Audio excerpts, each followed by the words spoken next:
and Sibiya is at the center of it. In this video, witness the testimony of Shadrack Sibiya at the ad hoc committee, full of shocking revelations and raw emotion.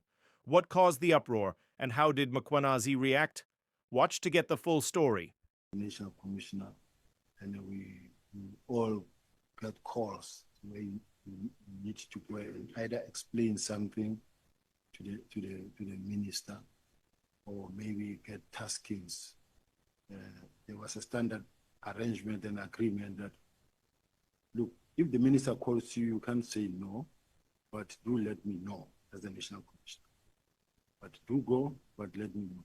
This is how it works. Before you, or rather, what was your reaction when he was appointed? Who? When Minister Mkhwanazi was appointed? Well, you don't know. What if he comes and say, I need a new team and I need new people? So you're all waiting to hear what is next. You're all waiting to hear, to be addressed. And we all sat down in the boardroom and they came, they addressed us all.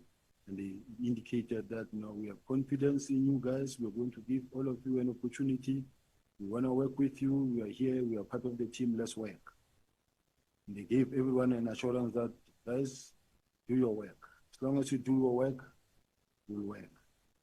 That's how they approached it. Before his appointment in July 2024, did you know Minister Mkhwanazi? No, I didn't know. It was the first time I met him. Sorry, did you say not really or no, not at all? It was the first time I met him. It was the first time I met him. So when he was appointed or after he was appointed, when would you have met him for the first time? There was a meeting that was arranged at the boardroom of the minister, the top management of the police, where we went. It was the deputy ministers and the national commissioner and the deputies. I think even the divisional commissioners were there. And I suppose you would have just had a briefing or general discussion with him. But as the year proceeded, 2024, after July 2024, there would have been more sort of focused discussions on various areas within the South African police services to, as it were, bring him up to speed. Yeah, as they gained momentum, and with all the deputies as well, according to their responsibilities, we began to gain speed. And as we gain speed, you get more engaged in a lot of different issues. There was a number of issues like the signing of the memorandum of understanding with the stakeholders. It will be a lot of meetings with the people like the cash industry. Why do we have cash in transit? Why do we have this? And let's meet these ones. Let's meet with the metros. Let's do this. Let's do that. So there's a whole lot of things that were taking place with the minister and the national commissioner, the whole management. Did you, in any of these engagements, discuss the political killings task team? No, because to me, the political task team, I was not involved in the political task team. So it was a door that was closed that we never really worried ourselves with going forward. So someone like Lieutenant General, Major General Khumalo. Khumalo is a Lieutenant General. We've got a Major General as well, and we've got a Lieutenant General, Lieutenant Colonel. So Lieutenant General Khumalo, who, in terms of the document, delegation of authorities, powers, functions document, and the SEPS organogram, he resorts under you as the Deputy National Commissioner. Then, did he ever account to you about what the political killings task team was doing? no. There's only one time where he wrote a letter requesting for a meeting with the following senior managers. Then he named them all. And the purpose was to say, look, he was in need of resources, detectives, because apparently some of the detectives that he used to use, they went back to their respective stations. So he read a letter wherein he was actually asking for a meeting.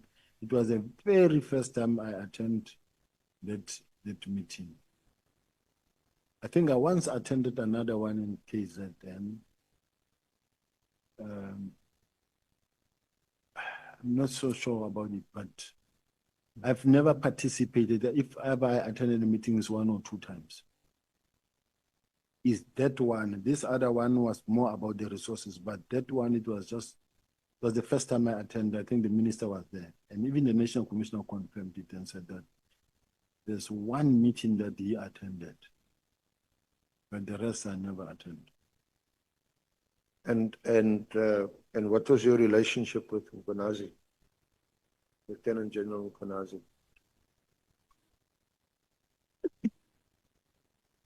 I must say I've had a good working relationship with General Mkhwanazi for years. And there was no issue at all. The only issue came just after the arrest of AKA. It came just after the arrest of AKA. I participated in the as the team were planning, and even in my case,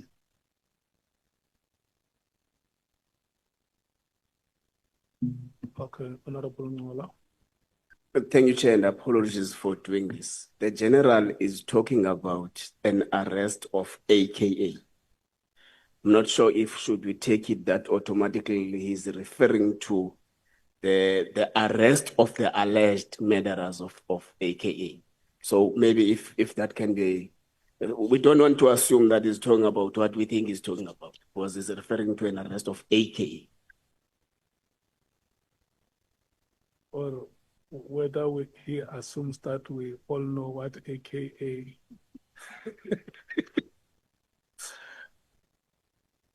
my apology, Chair and member. We're not joking about it. It's a very sensitive matter. We just saying that for the purpose of our records. If we can say everything for what it is. Yeah. Thank you, Chair, and my apology, honorable members. That is where the difference between myself and General Mkhwanazi came in, and it was not meant to be a big issue. After the arrest of those that were involved, now we were somewhere in Cape Town with in an operation. It was Minister Kele then, but the minister came. Approached me and said, tell me, are you sure the people that were arrested are the right people? And I said, I'm quite sure, Minister, because I was involved in the process. I said, I'm quite sure. He said, can I have the team to brief me? Because I am the one who is going to be asked also in other forums, especially the media. I said, that can be arranged, Minister. Let me arrange it right away. I then contacted the province. Now, in contacting the province, I contacted the Deputy Provincial Commissioner of KZN. Yes, it is indeed true that I was supposed to actually contact the Provincial Commissioner as the Provincial Commissioner of KZN. But I contacted the Deputy Provincial Commissioner simply because of we have been having a good relationship with General Mkhwanazi. I never thought he will actually make a big issue out of it. The main reason was, normally when I contact him, you find that he is busy in a meeting. He's chairing a meeting. And normally when he chairs a meeting, either his phone is on silent or is with someone else. Then I would then call the next person who I think can assist. The process, the intention was just to try and make sure that there's not going to be any delay. Now, and I said, can you please arrange with the team members and also inform the provincial commissioner? That was General Mkhwanazi at the province. General Mkhwanazi later came to me and said, hey, General, can you please call the PC yourself because he's not impressed? I said, okay. And I called the PC with all the confidence that I had because I knew we had the relationship, me and him. And then when he responded, he was fuming. He was very angry. And he said, la, General, you're not going to phone my province and order my people around. And I said, whoa, General, we are not fighting. Nobody's fighting, please. Let's not go there. He says, you call my people here and you tell them that the minister they must come to head office and I don't know about that thing. I said, no, General, I'm apologizing, but I just wanted to clear out the instruction. He said, no member is going to Pretoria. No one is going there. I don't report to politicians. That is what he said. He said, but when he said, you go tell the minister that I say, I also didn't take it kind that, but we are all trained members of the South African police, and we grew up within the discipline of the police. And from a student, you get trained who must salute who must stand up when who comes in, who must actually salute, who must greet who, how. Now, the way he's heavy and talking to me in an aggressive manner, his tone was very heavy. I didn't take it kind myself. Then I said, but General, when you order me now and say I must go tell the minister that you are ordering me around now, and in fact, it wasn't meant to be like that. I mean, you're senior for you to talk to me the way. Then he said, oh, I don't know where you're coming with this thing of you being a senior. Then he dropped the phone. Then he followed me with a very long message that tells me that he's appointed in terms of the Constitution, and then I'm appointed in terms of the police regulation, and then he's responsible for policing in KZN. Say from now onwards, you've got nothing to do with KZN.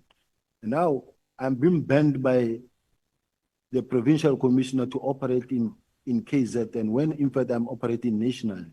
When you call meetings to discuss the project at head office, his people are not there. KZN is beginning to suffer.